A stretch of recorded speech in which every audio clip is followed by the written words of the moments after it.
Should we slide it? I'll make it.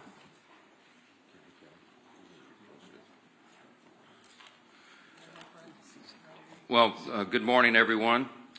We're now on day 27 of the Democrat shutdown, and we want to review with you a few pertinent facts and explain a little bit about some of the really painful things that are going on around the country.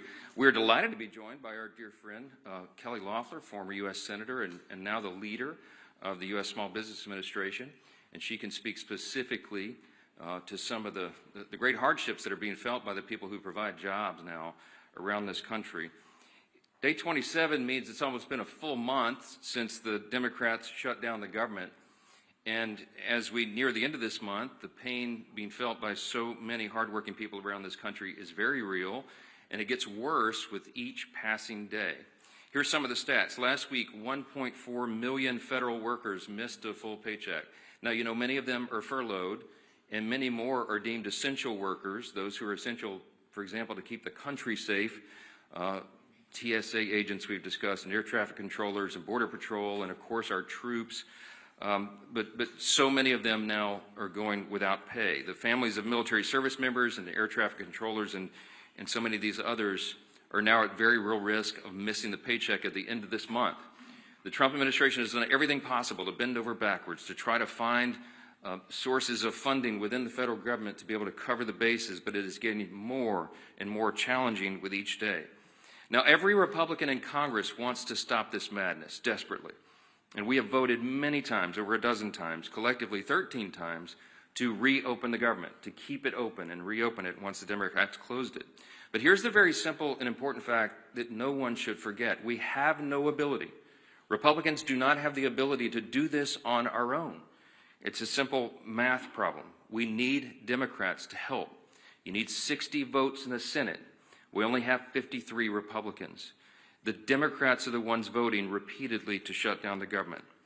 But they're not opening it back up. They spent most of their time trying to distract the American people from the very simple truth.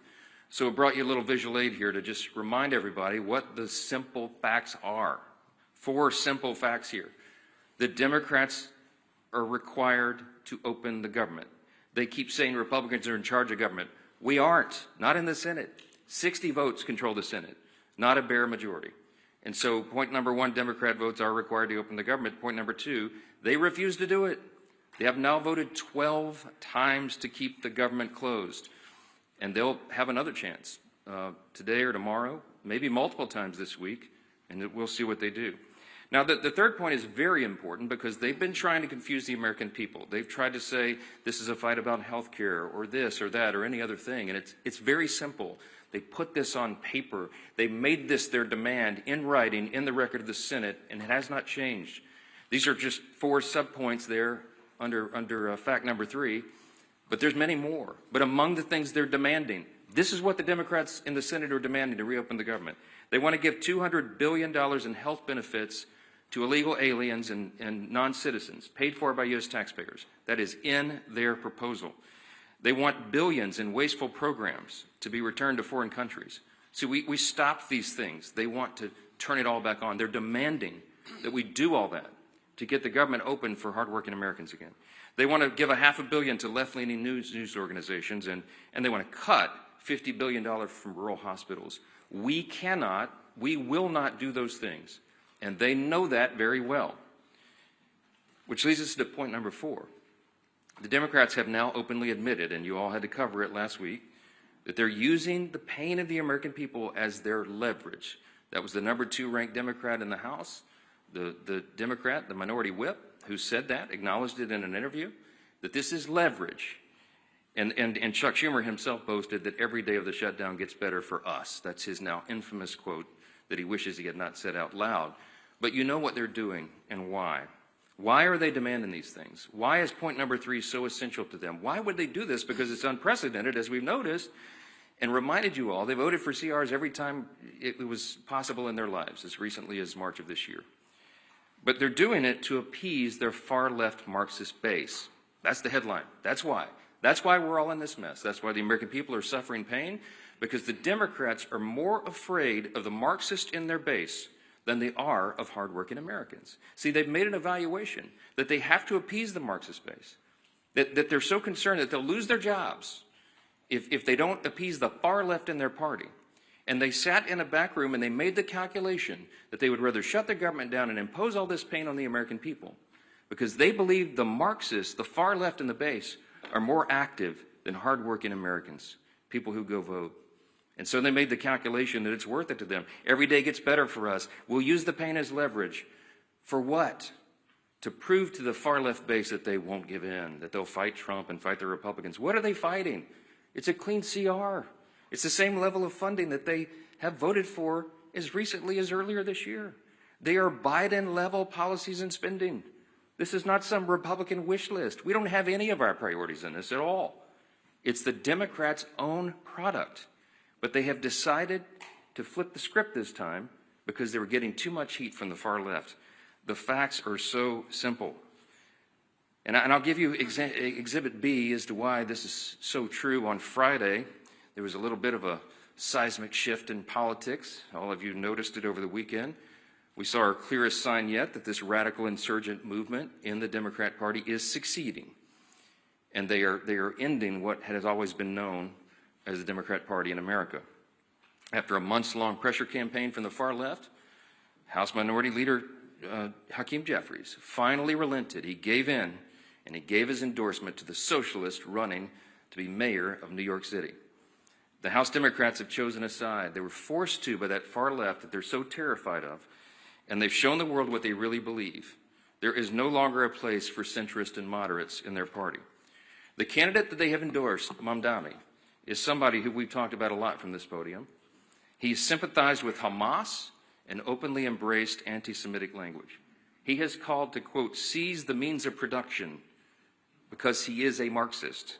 He's called to abolish our borders, to abolish and end immigration enforcement, to defund the police, and to legalize prostitution, among a long list of hits that I could share with you.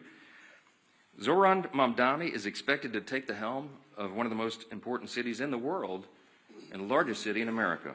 And he now has the full blessing of the Democrat leader in the House of Representatives. It is shocking. And that leader and all the other Democrats are going to co-own the consequences of what they do to America's largest city. Every reporter in this room should be asking every House Democrat individually whether they too agree with Hakeem's endorsement of the Marxist agenda.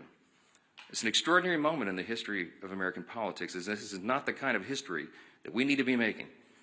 What we're witnessing is truly the end of the Democratic Party as we've known it. And even some Democrats are now saying that out loud.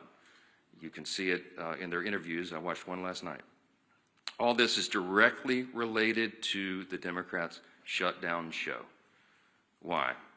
Because just like they decided to save their own skin, that they had to endorse the Marxist Mamdani in an unprecedented move, they have also decided they had to shut down the government in an unprecedented move. No matter the pain it inflicts upon hardworking American people, they were simply more afraid of the Marxists in their party than they are of voters. For the sake of our country, we pray that their calculation is wrong. We believe it is dead wrong. And as much as they try to obscure it, as much as they try to distract you, as much as they try to say that it's about any other issue under the sun, all those issues were always scheduled to be decided. Health care, the expiring Obamacare subsidies, the NDAA, the appropriations, all these other things, it was always on the calendar for Republicans and Democrats to hash it out in October, November, and December. This is not a surprise to Republicans. It's not a surprise to Democrats, and they all know it. That is the only thing they could grasp onto to try to give some sort of argument, to try to give cover for the fact that they're running from the far left base of their party. Facts are facts. And the ball is fully in the court of the Senate Democrats now. Who are they going to respond to? The American people. I think hardworking American families need to be a little more vocal. I think they need to call some of these Senate offices and tell them to stop the games. They need to know they should fear the American people worse than the Marxists who are trying to take over their party. And my friends, that is exactly what is going on right here. Now, I want to zoom in because we have a special guest and just focus on a group of men and women who are seeing the impact of this shutdown in their bottom line every single day. And that is America's small business owners. See, small businesses are the largest employers in our country. But unlike Washington Democrats, they don't have the luxury to wait out this shutdown.